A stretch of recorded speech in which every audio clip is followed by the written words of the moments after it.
শালবাগানের মুখে সূর্য ডুবছে গাছের আড়াল দিয়ে।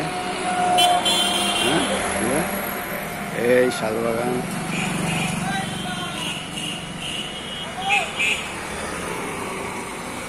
এই সরজুলি পল্লীর রাস্তা।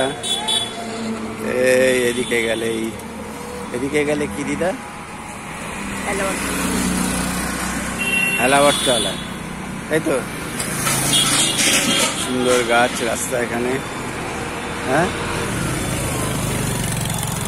এই হচ্ছে আমাদের বাড়ির রাস্তা। এই অনুরাধা ফার্নিচারের পাশ দিয়ে ঢুকে গেল শালবাগানে। হ্যাঁ হ্যাঁ, না না, কিনে খাও। তোমার পয়সা যে 12,000 টাকা আছে পেনশন।